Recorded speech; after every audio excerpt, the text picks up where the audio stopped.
Assalamualaikum warahmatullahi wabarakatuh. Selamat pagi, siang, sore untuk mahasiswa. Hari ini kita mau melaksanakan pengkajian mengenai landasan-landasan pendidikan. Jadi, nama mata kuliah kita adalah dasar-dasar pendidikan. Maka, untuk pertemuan yang kelima ini, baru kita bahas bahwa pendidikan itu sebenarnya memiliki landasan. Supaya apa? Sama layaknya seperti fondasi di dalam bangunan. Nah, maka pendidikan pun sama memiliki landasan-landasannya sehingga bisa mendirikan sesuatu di atas landasan-landasan tersebut. Nah, landasan ini layak seperti fondasi harus kokoh kuat sehingga bisa dan mampu menopang seluruh komponen yang ada di dalam ataupun yang ada di atasnya. Lanjut ya.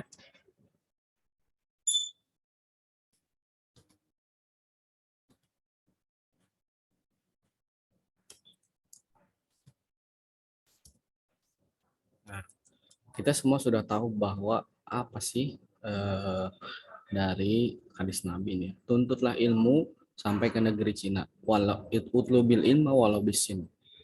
Apa hukumnya bagi manusia untuk menuntut ilmu? Ya, tentu saja menuntut ilmu itu adalah wajib. Ya. Oke. Jadi landasan pendidikan itu sangat penting, sama seperti pentingnya ketika kita dalam dalam konteks bangunan ya harus memiliki fondasi. Kalau tidak ada fondasi tentu saja akan bobrok bangunannya. Nah, jadi landasan pendidikan itu untuk mengembangkan pendidikan yang bermartabat bagi pribadi, keluarga, masyarakat, bangsa, dan negara. Nah, dengan memahaminya, mengaktualisasikan landasan tersebut, manusia itu memiliki harkat dan martabat yang lebih mulia, bahkan dibandingkan dengan malaikat sekalipun. Dan Allah sudah memberikan statement tentang hal ini. Ya. Apa istimewanya manusia? Karena manusia itu sudah diberikan bekal oleh Allah Subhanahu Wa Taala berupa hati nurani dan akal pikiran. Nah, ini tujuan dari pertemuan ini adalah memahami landasan pendidikan dalam kehidupan di masyarakat. Nah, landasan pendidikan itu terdapat 8 ya, yang sudah kami rangkum bersama dengan tim. Pertama itu adalah landasan religius, landasan filosofis, landasan psikologis, landasan historis, landasan sosiologis dan budaya, landasan yuridis atau landasan hukum, landasan ekonomi, dan landasan iptek yang paling penting. Nah, mari kita jelaskan satu persatu dari ke-8 landasan tersebut. Pertama, jadi landasan agama ini merupakan landasan dari segala landasan karena dalam kehidupan bernegara semua harus dilandasi oleh kehidupan agama terlebih dahulu. Bahkan dalam Pancasila pun sila pertama itu adalah berdasarkan landasan agama atau ketuhanan yang maha esa. Ya, dalam Al-Qur'an surat Mujadalah nih landasan agama ya. Balik lagi ke landasan ini kan.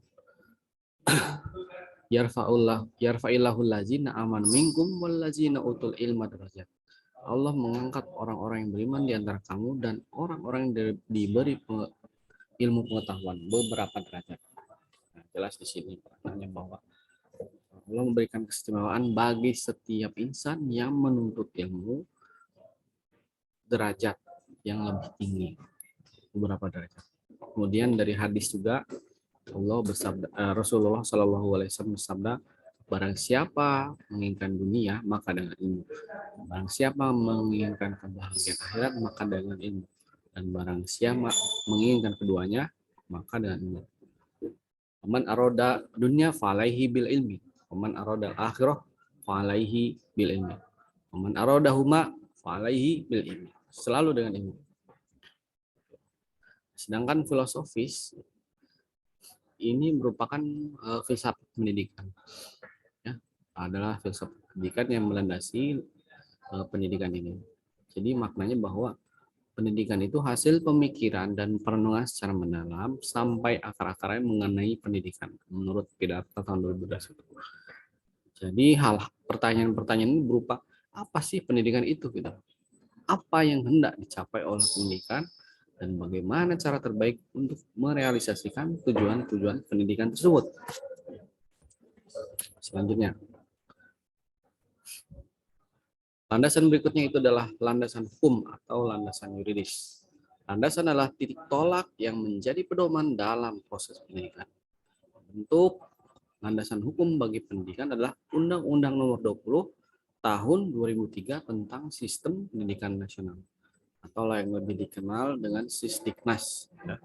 Nah, pada tahun ini merupakan tahun perubahan ya, di mana pada saat itu guru sudah dihargai sebagai sebuah profesi.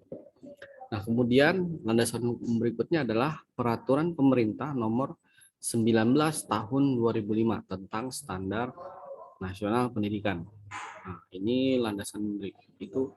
Jadi urutannya dari undang-undang, kemudian diturunkan melalui peraturan pemerintah, dan terakhir itu adalah peraturan menteri. Peraturan menteri ini banyak sekali ya. Jadi ada peraturan menteri pendidikan yang mengatur seluruh sekolah-sekolah yang di bawahnya seperti SMA, SMP, dan seterusnya.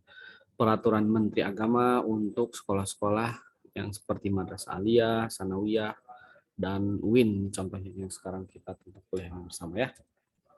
Oke. Kemudian landasan psikologis. Psikologi merupakan ilmu jiwa, yaitu ilmu yang pelajari tentang jiwa manusia. Di jiwa ini merupakan inti dari kehidupan manusia, sehingga harus dan selalu melekat pada diri sendiri. Hanya pendidikan itu diberikan harus sesuai dengan apa? Sesuai dengan pertumbuhan peserta didik, harus sesuai dengan perkembangan peserta didik. Selanjutnya adalah landasan sejarah. Ya.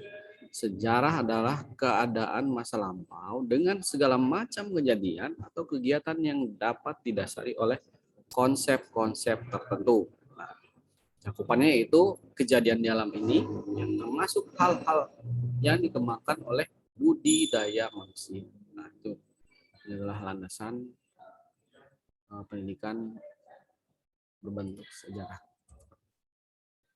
Landasan berikutnya adalah landasan sosial budaya. Sosial ini mengacu pada hubungan antar individu, antar masyarakat.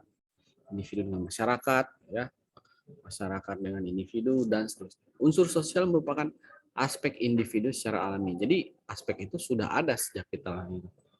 Jadi materi yang dipelajari anak-anak adalah budaya. Cara belajar adalah budaya. Begitupun dengan kegiatan mereka yang lainnya seperti main, itu main kan merupakan produk dari budaya di daerahnya masing-masing. Dengan demikian budaya itu tidak pernah lepas dari proses pendidikan itu sendiri. Selanjutnya adalah landasan sosiologis. Pidarta memberikan statement bahwa sosiologi adalah ilmu yang mempelajari hubungan antara manusia dalam kelompok-kelompok dan struktur sosialnya. Sosiologi pendidikan saling terkait dengan bagaimana sosiologi memberikan bantuan kepada pendidikan dalam wujud sosiologi pendidikan. Nah, hal ini berupa apa? Pertama, konsep proses sosial, kemudian itu proses sosialnya itu sendiri. Ya, landasan berikutnya adalah landasan ekonomi. Jadi perkembangan ekonomi makro berpengaruh pula dalam bidang pendidikan. Karena masalah pendidikan akan mendukung terhadap kelanjutan pendidikan. Misalnya pemberian bantuan pendidikan dari setiap institusi, misalnya pemberian dari lembaga amal, pemberian bantuan pendidikan dari pemerintah, pemberian bantuan dari individu yang filantropis dan seterusnya. Nah, pada masa dulu juga ada namanya gerakan orang tua asuh bagi anak yang tidak mampu. Nah, hari ini gerakan nasional orang tua asuh hampir tidak kelihatan gerakannya ya, tapi sudah mungkin sudah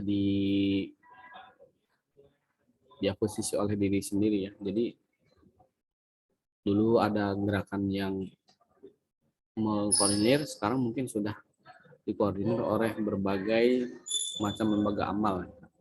Kalau dulu sudah terkoordinasi. Nah, ini mungkin tidak tahu apakah ini merupakan sebuah kemunduran atau sebuah kemajuan. Nah, silakan Anda interpretasi. Silakan Anda analisis. Selanjutnya itu yang terakhir adalah landasan ilmiah dan teknologi. Jadi Tirta Raharja tahun 2005 menyatakan bahwa pendidikan serta ilmu pengetahuan dan teknologi punya keterkaitan yang sangat erat. IPTEK itu menjadi bagian utama dalam pembelajaran. Selain itu juga, jadi IPTEK itu menjadi sumber belajar dan bisa juga menjadi produk dari pembelajaran itu sendiri. Jadi dari IPTEK kita mempelajari bagaimana membuat sebuah IPTEK, ya, dan IPTEK pun yang didiseminasi memiliki sesuatu yang harus kita pelajari itu. Jadi terciptalah namanya pembelajaran yang berkesinambungan. Gitu.